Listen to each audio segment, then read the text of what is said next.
बचन महाराज साहब, बचन 15। धीरज और गंभीरता। जिसकी सूरज जागी हुई है वही सकारी अंगों में बर्ताव कर सकता है। धीरज और गंभीरता की परमार्थ में बड़ी जरूरत है। लड़कपन, चोचलापन, नखरेबाजी परमार्थ में मुजीर और हारिज हैं। बाहर में जो चंचल हैं वो अंतर में कैसे थीर हो सकता है। चाहिए कि तन मन दोनों थीर होवे, तब ये घट में बैठ सकता है। तन थीर मन थीर बचन थीर, सुरत निरत थीर होए। कहें कबीर इस पलक को, कल्प न पावे कोई। बाजी कौम की कौम चंचल होती है। जैसे अंग्रेज हैं कि जरा भी उनसे चुप करके बैठा नहीं जाता, कुछ न कुछ अंग हिलाते रहते हैं। ऐसे लोगों से संत मत का अभ्यास भला किस तरह बन सकता है। जब तक चंचलता और चपलता चित्त में है तब तक भटकता और भ्रमता रहता है। बहिर्मुख धार की कार्रवाई जब कम होगी तब अंतर्मुख वृत्ति और तमो और सतोगुनी स्वभाव होगा और सबर और धीरज के साथ उसका बर्ताव होगा। बाजे ऐसे तुनक मिजाज होते हैं कि जरा सा मिजाज के खिलाफ होता है तो बिगड़ जाते हैं और भड़क उठते हैं। चाहिए था कि सब्र और धीरज के साथ बर्दाश्त करते और मालिक की मौज समझकर उससे मुआफकत करते। मुफ्त अपने को जेरबारी और तकलीफ में डालते हैं, मगर बहुतेरा समझाओ बुझाओ कभी मानते ही नहीं। खून में उनके फिसाद भरा हुआ है। कहने का मुद्दा यह है कि चंचलता और चपलता, स्थूल और सूक्ष्म दोनों मसले और रगड़े जाएंगे। उल्टी सुल्टी हालत करके और अभ्यास करा के इसका मन निर्मल और निश्चल किया जाएगा, वरना अंतर में जरा भी नहीं ठहर सकता और इंद्रिय द्वारे भटकता और भ्रमता रहेगा। समदम का घाटा असल में है। मन के रोकने को सम कहते हैं और तन और इंद्रियों का रोकना इसको दम कहते हैं। चंचल चित चपल मन, नित जग में भरमावत। बुर्दबारी और गंभीरता भक्तजन का जेवर है। अक्सर जो कि बड़े खानदान के हैं उनके लड़कों में भी बचपन से बुर्दबारी और गंभीरता नजराई पड़ती है। इसी तरह सूरत भी सत्पुरुष की अंश है। चाहिए कि अपने कुल की लाज करे, मन के संग न भरवे और न भटके। अगर कोई बड़े खानदान का लड़का चंडूबाज, जुआरी और शराबियों के संग जाकर बैठे तो किस कदर बुरी बात समझी जाती है। वैसे ही सूरत तन मन और इंद्रियों के संग खराब हो रही है। जब तक उनसे अलहदगी नहीं होगी तब तक उल्टी सुल्टी हालत में दुखी होगी और उसका रूप हो जाएगी। जिसका संस्कार यानी भाग नहीं है वो चाहे सत्संग में हो ख्वाह पास रहता हो, कुछ नहीं होता है। जहां हुजूर साहब रहते थे उस गली में बहुतेरे रहते थे, भाग नहीं था, खाली रह गए। और जो कि सत्संग में रहते हैं वो सत्संग की झटक नहीं झेल सकते।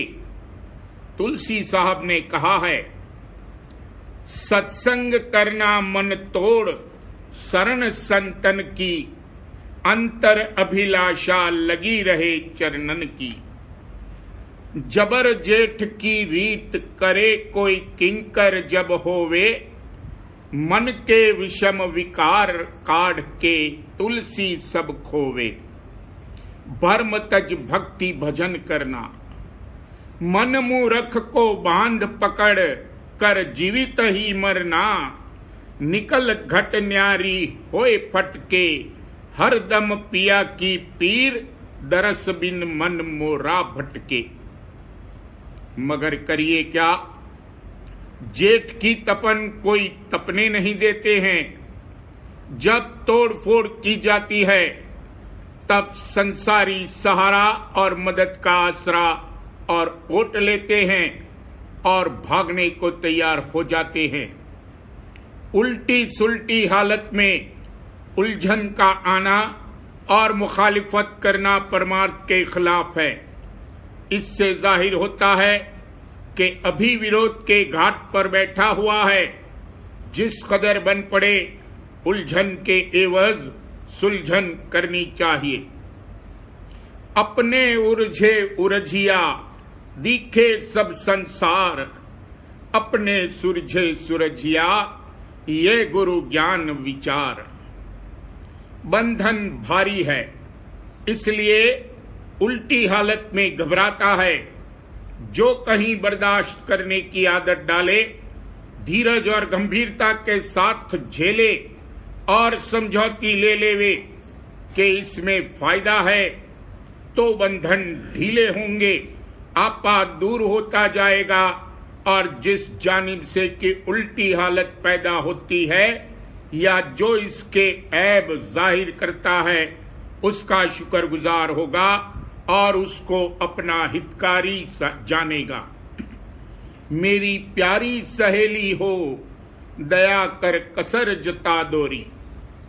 जब धीरज के साथ बर्दाश्त करने की आदत पड़ती है, तब अगर कोई तान और तंज के साथ कहता है तो भी प्यारा लगता है और इससे दीनता चित्त में आती है। लेकिन ऐसा न होना चाहिए कि बाहर बर्दाश्त करे और अंतर में ज्वाला की आग जलती रहे। पर जो कि सच्चे हैं वे अंतर और बाहर यकसां होते हैं। अपनी तारीफ को ये मन बहुत ही पसंद करता है। संसारी लोग कुप्पे जैसे फूल जाते हैं और जो भक्त हैं मगर कच्चे हैं वो रो देते हैं, यानी डरते हैं और अपने को बचाते हैं। और जो साध महात्मा हैं वो सावधान रहते हैं, यानी उनमें न रगबत है न नफरत है। तारीफ ख्वाह निंदा का उन पर असर नहीं होता। मन पर दाब होना मुफीद है। स्त्रियां जो स्वतंत्र यानी खुद मुख्तार हैं और लड़के जो कि परतंत्र नहीं हैं, वो अक्सर मुजस्सिम, बदतमीज और मिसल बंदर के होते हैं। चाहिए कि उन पर ताड़ मार होती रहे, इससे मन ढीला होता है और चंचलता छोड़ता है। डोल गंवार शूद्र पशु नारी, सकल ताड़ना के अधिकारी।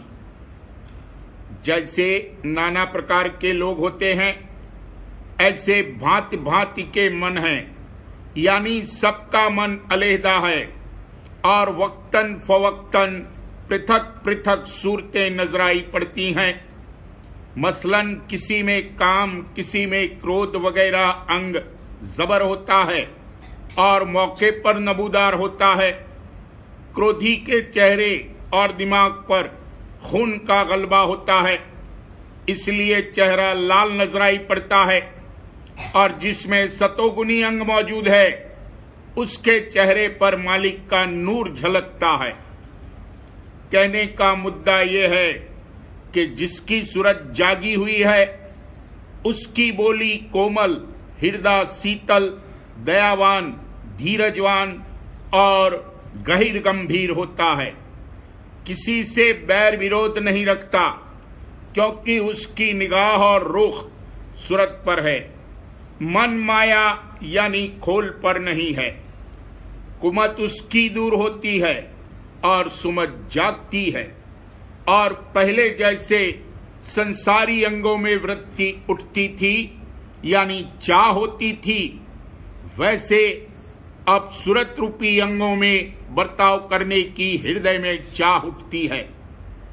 पहले तो समझौती से सील, क्षमा, संतोष, दया, दीनता, बर्दाश्त, धीरज और गंभीरता के साथ बर्ताव करता है, मगर जब सूरत जागती है तब न सिर्फ समझौती याद करके सकारी अंगों में बरतता है, बल्कि उसके अंतर में यही चाह उठती है कि सील, क्षमा और धीरज से बर्ताव करूं। तन नगरी बिच बजत ढंढोरा, भागे चोर जोर भया थोड़ा। सील क्षमा आए थाना गाड़ा, काम क्रोध पर पड़ गया धाड़ा।